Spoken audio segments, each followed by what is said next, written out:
You will want to remain alert.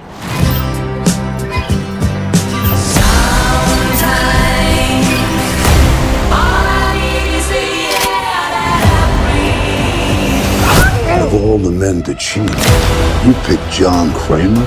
Please, don't hesitate. Place a big enough piece of your cerebral tissue into the glass enzyme tank. This will save your life. So sleep, silent Don't you see? This is not retribution. It's a reawakening.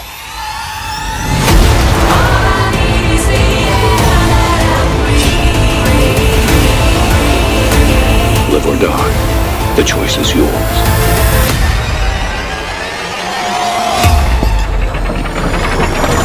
Saw X was directed by Kevin Greutert, and the story follows John Kramer, who travels to Mexico for a risky and experimental medical procedure, only to discover the entire operation is a scam to defraud the most vulnerable.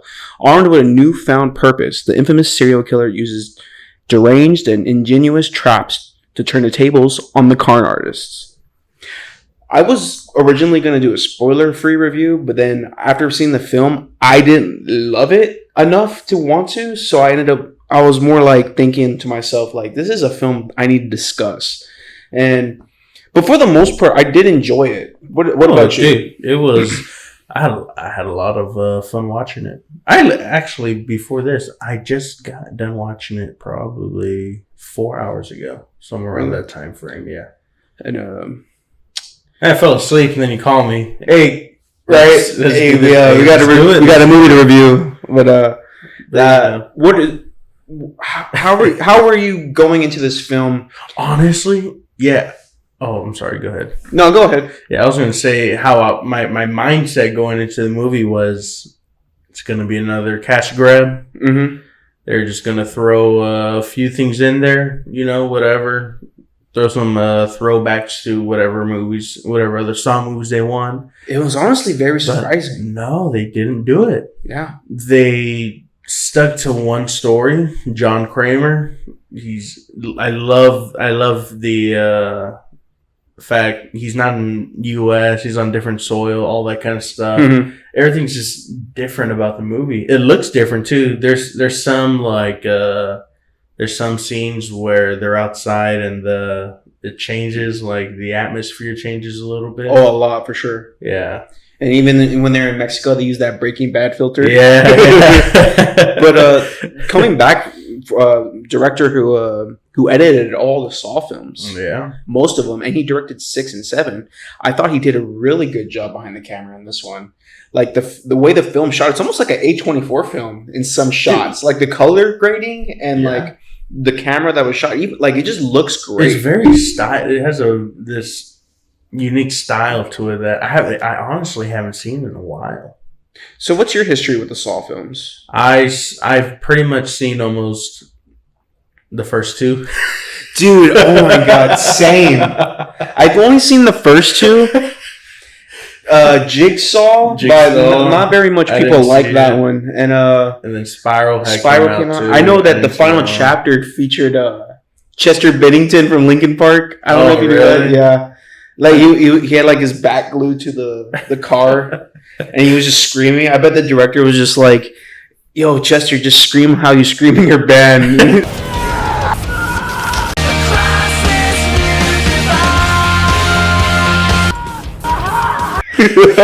but yeah, I wasn't too big on the Saw films. When I think of Saw, I think of Donnie Wahlberg. Donnie Wahlberg from the Wahlbergs, like Mark Wahlberg's brother. Yeah. Was he in those movies? Yeah, he was. He played the one of the detective. The detective. He's always playing a detective. Dead Silence. He was a detective. He's a detective in Blue Bloods too. He is the cop TV show he's in. And even speaking of the Saw franchise, I respect it for what it's done to horror, because it even sparked careers for James Wan and Leone and all those guys going on to direct big Hollywood movies like Invisible Man, The Conjuring universe, and and to be honest, the torture porn genre is what it's pretty much under. Mm-hmm. It's stood the test of time in terms of being gross. Yeah, and that's another thing. The kills in this one, They're not half bad. They're not bad. They're actually pretty good, solid. Some are like among the best. Yeah, But I wouldn't. But but it wasn't too gory. no, it wasn't. It wasn't. It could have been worse. It could have really. Honestly, I was thinking, where's the blood? Where's the? Well, there's one I really want to talk about because I thought it was kind of interesting. Yeah. Can we talk about it here? It's just like spoiler. Go ahead. Spoiler warning down in the. Yeah, spoiler warning. Just a few seconds. Yeah. Oh no, I don't know. Well, there's one where he cuts his head open on the top. And Yeah. he has to pull his brain matter out. The fuck? And that's his fucking. He reaches in that bitch and pulls his brain out, dude. That's another one of my nitpicks with the film. Is because these traps are freaking impossible. They really are. Like you also see it End of coming, spoiler warning. and you kind of like know how it's gonna play out too. Yeah. It's always the same thing. They do the first step, but then you got a whole other step with 10 seconds left, and I'm like, come on, No, bro. the thing about they come really, really close. Every single one, they come real close to beating it. I think where the film shines mostly in this one is the exploration through John Kramer's story. Yeah, Even like in this film, he's basically our protagonist. he really is. And Tobin Bell he Dude. delivers a good performance. And the way he looks throughout the beginning of the movie, yeah, dude, he looks like a zombie. I was thinking of The Walking Dead when I was watching it. it even solves the God age dang. problem. Like, Yeah, it's just really his character dying, really, Yeah. from the cancer. I thought he died a long time ago. This movie takes place between 1 and 2, so this is before his death. This is a prequel sequel. Okay, Yeah. okay. Um, Interesting. I'm not too familiar on the Sawverse. dude, like most of them are prequels, and like the Yeah. timeline is confusing. It really is. But It's kind of like a Star Trek.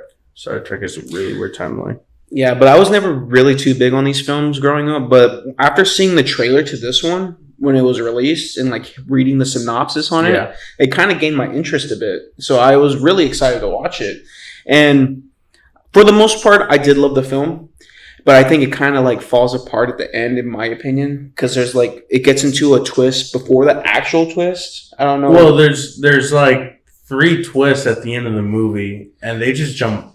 It's like they just jump right into it. It's And like a neck breaker. yeah. Twisting, and you lose it after a while. To be honest, I lost it like I don't know towards the end when I don't want to say.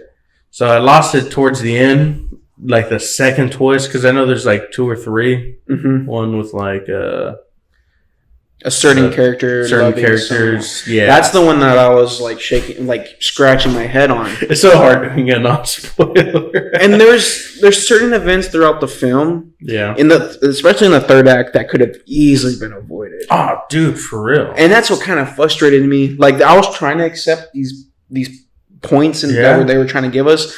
But there's also another character that's just out and about, involving a soccer ball, Yeah, kicking it out. and that's one of the At other night- twists towards the end too. Yeah. It's frustrating. And then seeing that, I was like, okay, really? Like, I mean, but yeah. Yeah, But I kind of like how the film also made who's this sick and twisted guy, or like, we almost side with him. Like, it's crazy. Yeah. Like, because like throughout the entire film, I was like, okay, I like the direction that this is going, and Yeah. it kind of feels like we're back to form. But then I remember all the twisted shit he does, and I'm like, wait a minute. Well, in his mind, he's not killing anybody. That's another Yeah. thing. I respect his moral code. I respect that part of his character. Well, But like at the same time, it's kind of like twisted and sick. He thinks he's doing good. he thinks he's doing good. Every villain is the hero or is their own story, whatever. He could have avoided the whole movie, Mm-hmm. like towards the middle of the movie. He makes one decision, and it jumpstarts the whole ordeal. You know, all the Yeah. traps and stuff. It doesn't really get into the Saw stuff like It an hour doesn't. into the film, but everything before that is really my favorite parts. But really. it builds character really well. Yeah, It I really liked how they does. built up the character a lot. And not just his, but other people's characters that are involved in the movie. Mm-hmm. They're placed really well, surprisingly. Oh yeah, for real. Yeah. There's also one character that I really felt bad who had to deal with like a drug addiction. Yeah. That one I was kind of like shooken up about, but right. Dude, oh man, dude, this movie's just crazy. It's kind of weird. Like the first half of the film is basically a sober medical drama. Yeah. Really. And even the shots too are really good, and the sound design. And there's not too much music. there really isn't There really isn't. until we hear the classic Jigsaw theme at the end, and that thing went hard. I'm not gonna lie, it went hard during the twist. But and there's also another sequence at the end that had me like kind of like okay. It was when two characters were on a certain platform going back and forth. Oh yeah. Yeah. I looked over to my brother and he was just like, I thought that was. I don't know what to think about it. I was It was- laughing. I didn't know if it was were. huh? Really? I was laughing. Dude, me and my brother were laughing like every time like something like crazy happened. We just laughed because it was so out of pocket. And it was crazy because like the movie is actually funny throughout. It really but you is. can't tell if it's intentional or not. It's kind of hard to tell. But and I couldn't even tell. I it's was like, not- is this supposed to be funny? But it's not funny bad. No, There's a it's difference not. between being funny bad and just like out of pocket, like abnormal funny. Mm-hmm. And that's what it is, just abnormal funny. It's not like The Room. The Room is just bad funny, Yeah. you know? But this movie, I don't know, man. It sits, I don't know where, shoot, it sits like somewhere on my list of gory movies that I like, but I don't know. There's okay. I Spoiler. gotta watch it again. Spoiler warning. John Kramer's apprentice. What's her name? Yeah. There's I forgot her name. there's that scene where that drug addict girl gets killed, and she's like, "Ah, you murderer! You sick piece of shit!" Murdering people. Shit was so funny. The acting is good, But they're not great And performances. there's also But there's also really bad scenes too. yeah, That one's one of them, yeah. honestly. Really, the third act was kind of messy for me, but I couldn't find a third act.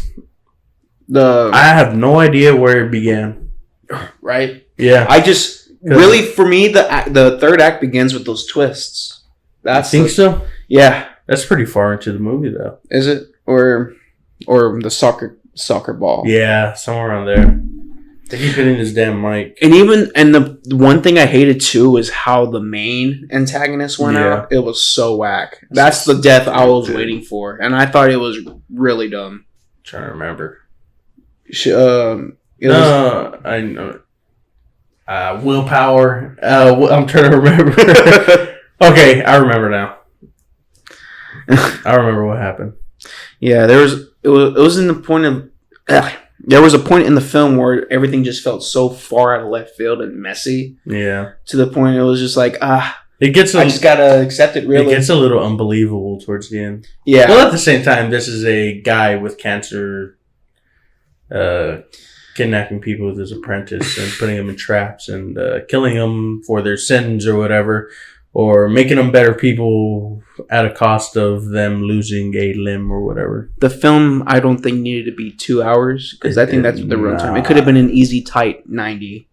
But the was traps pretty long. themselves are pretty good. Oh, well, some of them. Yeah, I didn't think all of them were good. yeah. Spoil- Another spoiler warning. Whatever. First trap, eyeballs. Yeah. His dream sequence. hmm Okay. I think that was there to add some salt in Yeah. before the actual salting because it was going to take a minute. There's a before really they actually cool get into scene it. where he's sitting on a bench and sketching Mhm. in public, and he tears it out and throws it off to the side where anybody can grab it.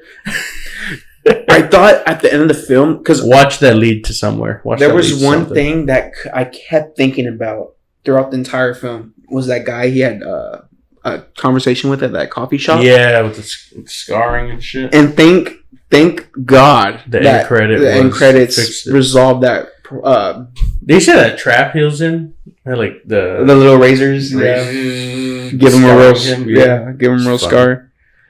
Another one was the X-ray machine, Mm-hmm. where the chick's like she's like hanging one arm, one leg. She has Oh, to break yeah. her limbs to get out. That was kind of dumb. Well, the way her ankles were just breaking, I don't know. It Well, kind you're- of seemed you've ever- unbelievable. you're Yeah. breaking your ankles. No, I haven't. Let's see how realistic it is. Well, I doubt I'd be aiming for my ankle. I know if I had a chain on my wrist, I'm not gonna hit my wrist. No, it hits you like your thumb area. Mm-hmm. Then it matches the shape of your wrist, kind of, or dislocate your thumb. She didn't I guess break it. I'll never know. But the one I think my favorite death trap was the saw, wire. yeah, the wire in the leg. And all the practical effects are Dude, great. that was so good. That one had me. Where, dude, this is gross, and this movie's really getting into this kind of shit. Shh, fucking saws all the way through, dude. And fucking her leg falls off. And that's what I think she won. She has to get that suction thing and jam it in her fucking leg to get the bone marrow. With 10 seconds And left I'm on the like- clock. I'm like, don't give yourself more. Just grab your leg if you can catch it, and then just fucking shove it in there and pull whatever you can out. I don't know, dude. I'm not in that fucking position. And then when they pulled out that girl's intestines, or Oh yeah, As a as a row. Who's that guy? He played like the doctor. I don't think he was good. Mateo, I didn't like his acting. I'm sure he's a The- nice guy. In the real vet. life. I'm sure he was a nice person, but he could have done a little better. Yeah, I'm not like jumping on him or anything. yeah. The acting on their sides were meh. Well, don't get me wrong. A few of his yelling, like kind of Mhm. seemed real. Oh yeah, Some of it, but when they're like talking dialogue and stuff, I don't know. I don't believe it. What's another good one? That's pretty much it. the actually. brain matter one was Yeah. pretty trippy. That one's gross. Yeah, it was all meaty. It's just Yeah. He's like, I love the sound. I love the sound that the headpiece makes when it hits the floor. It's like yeah. it's all hard, like cardboard. Well, it's like a skull. Yeah, It's bone. it is bone. It's a literal piece of a head. Yeah, but that's pretty much it. Besides the two main villains' deaths at the end, Yeah, I mean, did not appreciate that twist. it's I a really great didn't. film. I definitely recommend it to any Saw fan. Of Oh, course, yeah. There's a lot of people saying it's one of the best. So It's rated like 80-something% on Rotten Tomatoes. I don't go by the Rotten Tomatoes score, but it's rated pretty high. 4 stars on Letterboxd. Is it Yeah, average. But I think I'm gonna be giving it a 3. a 3-star? I was gonna go 3.4, 3.5, somewhere around there. Yeah, Well, that's Saw X. that's Saw X. 2023, and A not so kind of spoiler review, yeah. but I hope you like it, and I hope you see it. I really hope you do. And make sure to like, comment, subscribe, and comment down below what movies y'all want us to review next. And Yeah. we'll see you guys in the next I'm review. Steven Gomez. And I'm Matt Lopez. That was Primetime Flicks.